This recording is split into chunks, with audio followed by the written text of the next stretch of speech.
akan menjelaskan hakikat dan konsep hukum Islam.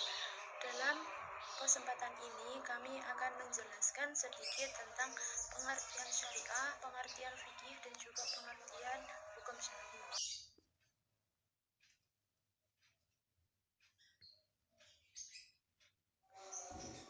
Bismillahirrahmanirrahim. Untuk pembahasan pertama mengenai pengertian syariah. Syariah berasal dari kata syara'a yang menurut Ar-Razi dalam bukunya Mutharus Shihab bisa berarti rohaja atau menempuh, audaha atau menjelaskan. Sedangkan menurut Imam Al-Qurtubi, ia menyebutkan bahwa syariah adalah agama yang ditetapkan oleh Allah untuk hamba-hambanya yang terdiri dari berbagai hukum dan ketentuan hukum. Sedangkan syariah secara harfiah adalah jalan ke sumber mata air, yakni jalan lurus yang harus diikuti oleh setiap muslim. Syariat merupakan jalan hidup orang muslim. Ketetapan-ketetapan Allah dan ketentuan-ketentuan Rasul Allah, baik berupa larangan maupun suruhan, meliputi seluruh aspek hidup dan kehidupan manusia.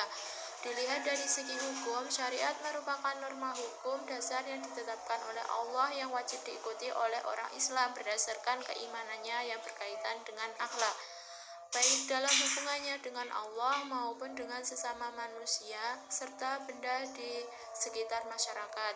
Norma hukum dasar ini dijelaskan dan dirinci lebih lanjut oleh Nabi Muhammad sebagai Rasul Allah.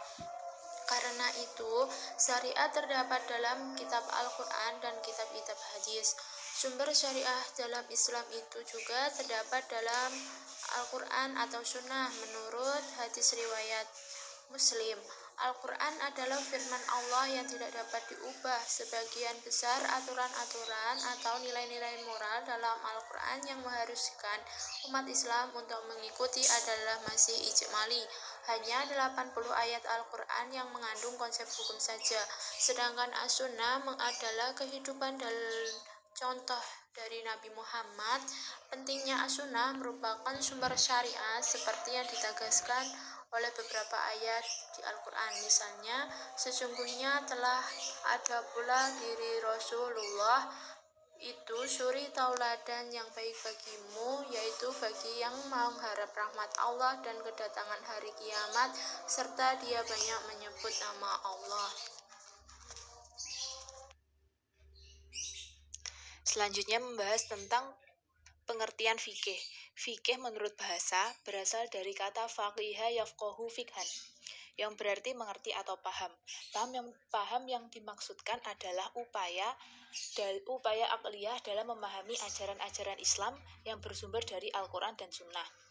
Secara istilah, pengertian fikih ada dua, yakni yang pertama pengertian tentang hukum-hukum syariat yang berkaitan dengan perbuatan dan perkataan mukallaf atau mereka yang sudah terbebani menjalankan syariat agama, yang diambil berdasarkan dalil-dalil yang terperinci berupa nas Al-Quran dan As-Sunnah, serta yang bercabang darinya yang berupa ijma' dan ijtihad. Pengertian yang kedua, yakni hukum-hukum syariat itu sendiri.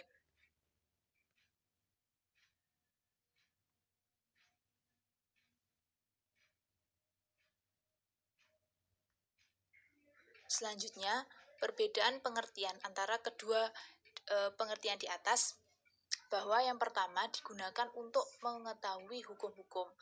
Ya, misalnya seperti seseorang ingin mengetahui apakah suatu perbuatan itu wajib atau sunnah, haram atau makruh ataukah mubah, ditinjau dari dalil-dalil yang ada.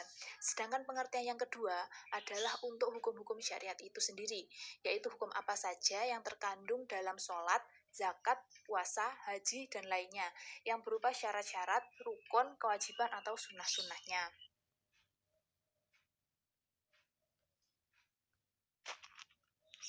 Poin yang ketiga yaitu pengertian hukum syar'i. Secara bahasa, hukum berarti mencegah atau memutuskan. Secara terminologi, hukum adalah kitab.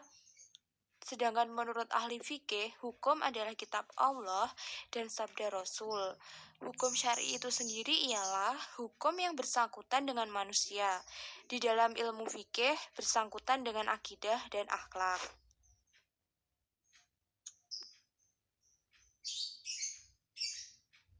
Selanjutnya, ulama fikih membagi hukum syar'i menjadi dua macam. Yang pertama, hukum taklifi dan yang kedua hukum wadai.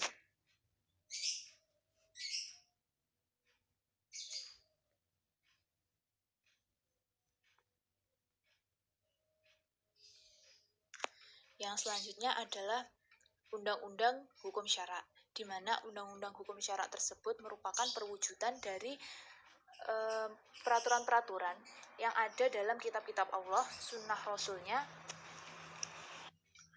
serta ijma atau kesepakatan dan ijtihad para ulama kaum muslimin. Undang-undang tersebut diantaranya adalah yang pertama, hukum-hukum yang berkaitan dengan ibadah kepada Allah. Yang kedua, hukum-hukum yang berkaitan dengan masalah kekeluargaan. Yang ketiga, hukum-hukum yang berkaitan dengan kewajiban-kewajiban pemimpin atau kepala negara.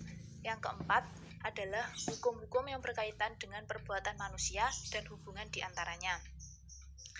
Yang kelima, hukum-hukum yang berkaitan dengan hukuman terhadap perilaku pelaku-pelaku kejahatan, serta penjagaan keamanan dan ketertiban. Yang keenam, hukum-hukum yang mengatur hubungan negeri Islam dengan negeri lainnya yang berkaitan dengan pembahasan tentang perang atau damai dan yang lainnya. Yang ketujuh, hukum-hukum yang berkaitan dengan akhlak dan perilaku yang baik maupun yang buruk.